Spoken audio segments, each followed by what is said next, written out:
ଜୟ ବାବା ଧବଳେଶ୍ୱର। ଆଜି ହେଉଛି ଶ୍ରାବଣ ମାସର ଚତୁର୍ଥ ସୋମବାର। ଏଥିରେ ଚଳଚଞ୍ଚଳ ବାବା ବାବା ବାବା ଧବଳେଶ୍ୱରଙ୍କ ପୀଠ। ଧନ୍ୟରେ କାଉଡ଼ି ଭାଇ କାନ୍ଧେ ପାଣି ଭାର ଆସ ନେଇ। ଧନ୍ୟରେ କାଉଡ଼ି ଭାଇ କାନ୍ଧେ ପାଣି ଭାର ଆସ ନେଇ। ପଦଯାତ୍ରା କରି ଆସ ଧାଇ ଜଳ ଅଭିଷେକ ମନ ନେଇ। ପଦଯାତ୍ରା କରି ଆସ ଧାଇ ଜଳ ଅଭିଷେକ ମନ ନେଇ। ଜମ୍ଭୋଳା ବାଛନ୍ତି ଶୋଇ। ଧନ୍ୟରେ କାଉଡ଼ି ଭାଇ କାନ୍ଧେ ପାଣି ଭାର ଆସ ନେଇ। ଅରୁଆ ଖାଇଣ ଗେରୁଆ ପିନ୍ଧିଣ ମାଟିରେ ଯାଉଛ ଶୋଇ। ମଦ ମାଂସ ଛାଡ଼ି ଛାଡ଼ି ନିଶ ଧାରି ଭାବରେ ଭାଇ ହୋଇ। ଶିବଲିଙ୍ଗେ ଜଳ ଦେବରେ ଢାଳି ମନ ମାନସିକ ଦୀପକୁ ଜାଳି। ଶିବଲିଙ୍ଗେ ଜଳ ଦେବାରେ ଢାଳି ମନ ମାନସିକ ଦୀପକୁ ଜାଳି। ସର୍ବେ ଉଠାଇବା ତାଙ୍କୁ ଯାଇ। ଧନ୍ୟରେ କାଉଡ଼ି ଭାଇ କାନ୍ଧେ ପାଣି ଭାର ଆସ ନେଇ। ହର ହର ମହାଦେବ। ତ ହଜାର ହଜାର କାଉଡ଼ିଆଙ୍କ ସମାଗମରେ ଆଜି ବାବା ଦର୍ଶନ ଦେଉଛନ୍ତି। ତ ଏଥି ନେଇ ଅଛନ୍ତି ଆମ ପାଖରେ ନନା କହିବା ଭାଇନା ଭାଇନା ଆପଣଙ୍କ ଟିକେ ପଚାରୁଛନ୍ତି। ଜୟ ବାବା ଧବଳେଶ୍ୱର ପୂଜକ ଶ୍ରୀ କୀର୍ତ୍ତିକଣ୍ଠପତ୍ରୀ। ଆଜି ହେଉଛି ଚଳିତ ବର୍ଷ ଶ୍ରାବଣ ମାସର ଶେଷ ସୋମବାର, ଚତୁର୍ଥ ସୋମବାର। ବାବା ଧବଳେଶ୍ୱର ପୀଠ ନାହିଁ ନଥିବା ଭିଡ଼ ଦେଖାଯାଉଛି। କାହିଁକି ନା ଯୋଉ କାଉଡ଼ିଆ ଶ୍ରଦ୍ଧାଳୁ ଭକ୍ତମାନେ ଓଡ଼ିଶାରୁ କୋଣ ଯୁଗରୁ ନଦୀ ପୁଷ୍କରିଣୀରୁ କାନ୍ଧରେ ବାହୁଙ୍ଗି ଧରି ବାବା ଧବଳେଶ୍ୱର ପୀଠକୁ ଛୁଟି ଆସିଛନ୍ତି ନିଜର ମାନସିକ ଜଳାର୍ପଣ କରିବା ପାଇଁ। ଆଜି ମହାପ୍ରଭୁଙ୍କର ରାତ୍ର 1 ଘଟିକା ସମୟରେ ଜନପିଠା ନୀତି ଆରମ୍ଭ ହୋଇଥିଲା। ତାପରେ ମଙ୍ଗଳ ଆଳତି କରାଯାଇଥିଲା। ମଙ୍ଗଳ ଆଳତି ପରେ ବାବାଙ୍କର 108 ସୁବାସିତ ଦଳରେ ବାବାଙ୍କୁ ସ୍ଥାନ ବର୍ଜନ କରାଯାଇଥିଲା।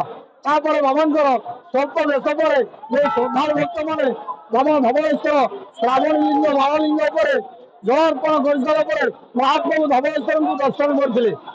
ତାପରେ ବାବାଙ୍କର ମଧ୍ୟାହ୍ନରେ ଶଙ୍କୁଡ଼ି ଭାବେ ଲାଗି କରାଯିବ। ଆଜି ମହାପ୍ରଭୁଙ୍କର ସ୍ୱତନ୍ତ୍ର ବେଶ ଫୁଲ ଫଳ ମିଶ୍ରିତ ବଣ ସିଂହାର ମହାକାଳ ବେଶରେ ସମଗ୍ର ଭାରତ ଓଡ଼ିଶାବାସୀଙ୍କୁ ଦର୍ଶନ ଦେଉଛନ୍ତି। ପ୍ରଭୁ ଧବଳେଶ୍ୱର ଧବଳେଶ୍ୱର ହେଉଛନ୍ତି ଡାକିଲେ ହୋକରା ଠାକୁର। କଳା ମନ୍ଦିର ବାସୀରୁ ଭୟ ହେଉଥିବାରୁ ତାଙ୍କର ନାମକରଣ ଧବଳେଶ୍ୱର। ନିଶ୍ଚିନ୍ତ ଯେଉଁ ଶ୍ରଦ୍ଧାଳୁ ଭକ୍ତମାନେ ନିଜର ମାନସିକ ନେଇ ଆସିଥାନ୍ତି ବାବା ଧବଳେଶ୍ୱରଙ୍କ ପାଖକୁ, ବାବା ଧବଳେଶ୍ୱର କାହାକୁ ନିରାଶ କରନ୍ତି ନାହିଁ। ନିଶ୍ଚିନ୍ତ ବାବାଙ୍କୁ ଦର୍ଶନ କରନ୍ତୁ, ନିଜର ମାନସିକ ରଖନ୍ତୁ। ନିଶ୍ଚିନ୍ତ ବାବା ଧବଳେଶ୍ୱର ସମସ୍ତଙ୍କର ମନସ୍କାମନା ଫୋନ କଲେଣି ଭିତରେ ପଶିଛି ୟା ପରେ ସାତଟା ଯାଉନି କହିସାରିଲେଣି ତ ରହିବେ ନା ଭାଇ ତାଙ୍କର ଦେଖିପାରୁଥିବେ ଆମ ସହିତ ଭକ୍ତ ଅଛନ୍ତି ଶ୍ରଦ୍ଧାଳୁଙ୍କ ଛୁଆ ଯୋଉଠି ଦେଖିପାରୁଥିବେ। ବର୍ତ୍ତମାନ ଆମ ପାଖରେ ଅଛନ୍ତି ଜଣେ ସମାଜ ସେବକ ତ ବୁଝି ପାରୁଥିବେ।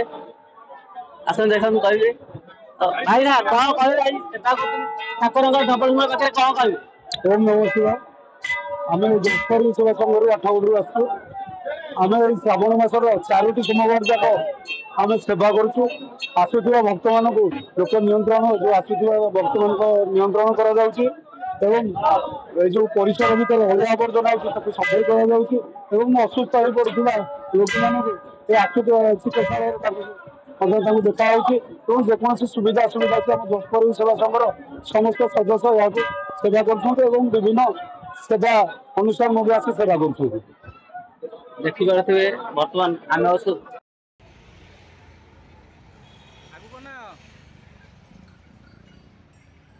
बोलबम बोलबम को ठाकुर डाक